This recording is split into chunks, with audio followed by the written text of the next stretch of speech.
اپنا خیال رکھنا زمزمہ، اور یاد رکھنا تم لالا کی ہی طرح ہو، بس تم بھٹک گئی، وہ بھٹکی نہیں۔ میں تم سب کو اللہ پاک کے حوالے کرتا ہوں۔ جب سے کہتا وہ باہر نکل گیا تھا، زمزمہ پکارتی رہ گئی۔ سراب علی خان جیت کے بعد پہلی بار کسی بڑے مجمع سے خطاب کر رہے تھے کہ دورہ خان کی کال موصول ہوئی۔ دورہ چونکہ ضیاء کے حوالے سے ہر خبر دیتا تھا تو انہوں نے مائک منشی کے حوالے کر کے فوراً کال پک کی تھی۔ خان چھوٹے خان نے پریس کانفرنس رکھی ہے کچھ دیر بعد۔ کیا مطلب؟ انہیں سمجھ نہ آئی۔ پورے ملک کے چینلز اور نیوز پیپرز کو دعوت دی ہے خان، مجھے تو گڑبڑ لگتی ہے کچھ۔ دورہ فکر مند تھا، کچھ نہیں ہوگا، بہت سمجھدار ہے میرا بیٹا، لیکن خان تم بس اس پر نظر رکھو اور مجھ سے رابطے میں رہنا۔ جی خان۔ انہوں نے کال بند کر دی تھی، لیکن اب چہرے پر اطمینان کی جگہ سوچ کی گہری چھاپ تھی۔ یہ نیو پارک کی ایک تنگ گلی کے تنگ ہوٹل کا بیسمنٹ تھا، جہاں ہر سنڈے شراب اور شباب میں لوگ اپنے درد کم کرنے آتے تھے۔ وہ اکثر یہاں اپنا غم بھلانے آیا کرتا تھا، لیکن حیرت انگیز طور پر نہ تو اسے کبھی شراب کی طلب ہوتی نہ ہی شباب کی۔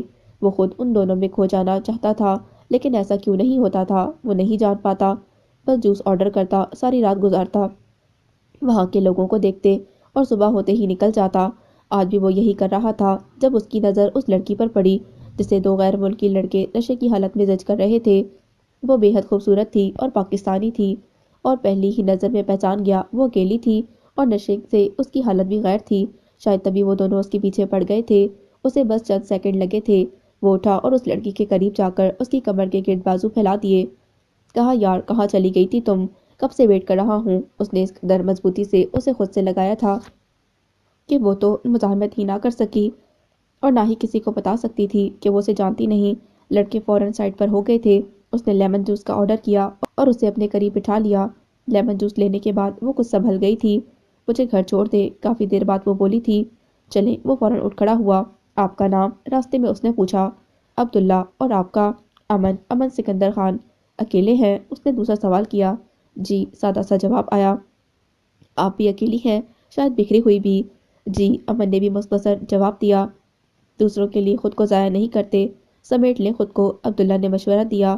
دوست ہوتا تو سمیٹ بھی لیتا، بندہ تو خود کہاں خود کو سمیٹ سکتا ہے۔ امن مایوس تھی۔ عبداللہ نے کچھ پل سوچا تھا۔ دوستی کریں گی مجھ سے؟ آپ سے؟ ریئلی؟ جی۔ وہ مسکرایا۔ سادہ سا مضبوط مرد اور ویسا ہی سادہ سا مضبوط لہجہ۔ بالکل۔ امن انکار نہ کر سکی۔ اسے محسوس ہوا تھا وہ اس کے ساتھ خود کو محفوظ تصور کر رہی تھی جیسے باری کے ساتھ کرتی تھی، اور یہ اسے اچھا لگ رہا تھا، اور اس بار وہ دیر نہیں کرنا چاہتی تھی۔ اب وہ دونوں اپنی زندگی کے بارے میں ایک دوسرے سے بات کر رہے تھے، اپنے بارے میں سارے سچ بتا رہے تھے، ایک ایک سچ۔ انہیں ایک دوسرے سے کچھ نہیں چھپانا تھا کیونکہ وہ بہترین دوست بننے والے تھے۔ سمے مسکرایا تھا کہ وہ یہ سب پہلے سے جانتا تھا۔ ضیاء علی خان کی شام کی پریس کانفرنس نے قیامت مچا دی تھی۔ اس نے نہ صرف اپنے جرم کا اعتراف کیا تھا بنا لڑکی کا نام ظاہر کیے، بلکہ باپ کے سارے گناہ اور ان کے خلاف ٹھوس ثبوت بھی پیش کر دیے تھے۔ اس نے نہ صرف خود کو قانون کے حوالے کرنے کا اعلان کیا تھا بلکہ عدالت عظمیٰ سے اپیل کی تھی کہ اس کے باپ کے خلاف کارروائی کر کے انہیں قرار واقعی سزا سنائی جائے۔ اس نے بھی یہ ثابت کر دیا تھا، اس نے بھی یہ بتایا کہ اس لڑکی کا ریپ اس سے نشے میں سرزد ہوا، ورنہ وہ قابل احترام تھی اور رہے گی۔ ہر طرف جیسے کہرام برپا ہو گیا تھا۔ لالا بہرحال اپنے آفس میں، دیدے، سبین، اوزگل، با، مینا، زمزمہ سب سکتے میں تھے۔ بہرحال فوراً آفس سے نکلا تھا۔ لالا نے اس کا اپنا نام چھپائے جانے اور یہ ساری اصلیت سننے کے بعد اسے دل سے معاف کیا تھا۔ اس نے چپکے سے دیدے کے موبائل سے ضیاء کا نمبر نکالا تھا۔ اسے ایک مجرم کو اس کے اعتراف پر مبارکباد دینا تھی اور جو جرم اس سے کروایا گیا تھا بنا خواہش کے اس کی معافی دینا تھی۔ کچھ دیر بعد ضیاء کے نمبر پر رنگ جا رہی تھی۔ رات تاریک تھی اور سرد بھی۔ ابراہیم اور مینا ہاتھ میں ہاتھ تھامے بھاگے چلے جا رہے تھے۔ کچھ سال پہلے والا ہی منظر ہے، لیکن اب ان کے پیچھے آنے والا کوئی نہیں۔ عظیم الشان اسٹڈی کی جھولتی چیئر پر بیٹھا وہ حیران پریشان مرد بار بار کسی کو فون ملا رہا ہے، لیکن کوئی اس کا فون نہیں اٹھا رہا۔ تبھی باری دروازہ شور سے کھلتا ہے اور اوزگل اندر آتی ہے۔ ضیاء علی خان کی کرولا فارم ہاؤس کی طرف رواں دواں تھی۔ اسے سب سے ایک بار ملنا تھا کہ تبھی موبائل بجا۔ اس نے ایک نظر موبائل پر ڈالی اور کال پک کر لی۔ میں نے تمہیں معاف کیا ضیاء، کاش تمہارا باپ تمہیں ہی بخش دیتا۔ لالا۔ وہ بے اختیار پکار اٹھا تھا۔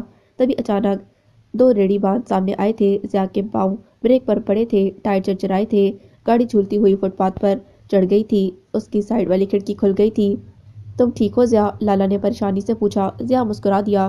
اب تو موت بھی آ جائے تو غم نہیں لالا، اور تبھی تیز گرم سلاخ اسی سینے میں گھستی محسوس ہوئی تھی۔ اس نے جھٹکے سے سر اٹھایا تھا اور دوڑا اور اس کے ہی وہی بدرگے تھے۔ وہ مسکرا دیا تھا۔ خوش رہو لالا ضیا، وہ چلائی تھی۔ دورا نے دوبارہ ٹریگر دبایا تھا۔ اوئے وہ بریال کی گاڑی تھی۔ اس نے آواز دیتی ہوئے فائر کھول دیا تھا۔ اسے اسی کی امید تھی۔ وہ بھی فائر کرتے تیزی سے گاڑی میں سوار ہوتے بھاگ گئے تھے۔ بریال تیزی سے ضیا کی طرف آیا تھا۔ ضیا ہوش و حواس کھو چکا تھا۔ خون اس کے پہلو سے ہوتا سڑک بھگو رہا تھا۔ بریال اسے اٹھا کر اپنی گاڑی کی طرف لے گیا تھا۔ کس کا نمبر ملا رہے ہیں با؟ وہ ان کی گود میں سر رکھ کر زمین پر بیٹھ گئی۔ دورا کا، مینے کا، ابراہیم کا۔ آج کوئی بھی فون نہیں اٹھائے گا۔ بس دورا اٹھا لے، وہ ضیا کو کچھ نہ کہے۔ وہ تڑپے۔ کیوں با، آپ تو بڑے اونچے کھلاڑی ہیں نا، تو آج یہ گھبراہٹ کیوں؟ آج آپ کا مقابلہ قدرت سے ہو گیا، اسی لیے وہ عجیب سا مسکرائی۔ با خاموش رہے۔ ویسے با، میں نے آج حساب لگایا اور میں حیران رہ گئی۔ آپ کے حساب سے تو آپ نے گیم کھیلی تھی نا، پہلے ضریاب، پھر سبین، پھر نگین، کتنا مکمل کھیل تھا نا۔ لیکن وقت کا حساب دیکھے با، اب کس کو چنا ہے قدرت نے؟ آپ کو نہیں با، ضیا کو، گلمینا کو اور اوزگل کو۔ انہیں اٹھے نا با، حکم دے، جاؤ مینا اور ابراہیم کو ڈھونڈ کر قتل کر دو۔ وہ ہنسنے لگی۔ ضریاب، ضیا، سبین، مینا، اللہ لوگ، اوزگل، کتنی زبردست رہی نا داستان۔ ہاں ہاں ہاں، انصاف ہو گیا، اتنا مکمل۔ ہاں ہاں ہاں، تیری حد مک گئی، تیری حد مک گئی۔ وہ کہہ کے لگانے لگی۔ اس کی خوبصورت گلابی ہونٹوں سے رال بہنے لگی تھی اور موٹی موٹی آنکھیں عجیب وحشت زدہ ہو گئی تھی۔ وہ تالیاں بجاتی اٹھ کھڑی ہوئی اور باہر بھاگ گئی۔ حد مک گئی، حد مک گئی۔ سہراب علی خان کا فون مسلسل بجنے لگا تھا۔ انہوں نے مری مری سی نگاہ ڈالی۔ دورا تھا۔ انہوں نے فوراً کال پہ کی۔ آپ سے غداری صرف موت ہے خان، چھوٹے خان کو سزا مل گئی۔ فون ان کے ہاتھ سے زمین پر جا گرا تھا۔ انہوں نے گود میں رکھا ریوالور اٹھایا اور کن پٹی پر رکھ کر ٹریگر دبا دیا۔ اس فائر کی آواز سے لال حویلی کی چھت پر بیٹھے سارے کالے گیدڑ اور چیلے اڑ گئے تھے۔ قدرت کا انصاف مکمل تھا۔ سب کچھ حقداروں کو لوٹا دیا گیا۔ لال حویلی ابراہیم اور گلمینا کو سونپ دی گئی۔ سبین، صنوبر اور اللہ لوگ بھی ان کے ساتھ تھیں۔ باقی سب قیدیوں کو بھی ہر سہولت دے دی گئی تھی۔ ضیا کو فارم ہاؤس میں ہی دفنا دیا گیا۔ باقی سب قیدیوں کو بھی سہولت دے دی گئی تھی زندگی کی۔ ضیا کو فارم ہاؤس میں ہی دفنایا گیا تھا۔ بریال اسے بچا نہیں سکا اور پہلی بار اسے پتہ چلا تھا کہ ضیا ہی اس کا وہ بھائی تھا جسے وہ واقعی بچانا چاہتا تھا لیکن بچا نہیں سکا، اور یہ ملال اب ساری زندگی ساتھ رہنا تھا۔ زمزمہ نے سب کو بتایا تھا کہ وہی ضیا کی بیوی ہے۔ اللہ لوگ کو نہ جانے کیسے سکون آ گیا تھا۔ وقت پلٹا تھا اور اب وہ سفید کپڑوں میں کھلے بالوں والی اوزگل کے کہکے سنتی اور خود خاموش رہتی تھی۔ زمزمہ کے بارے میں سب کو یہی پتہ چلا کہ وہ ضیا کی بیوی ہے۔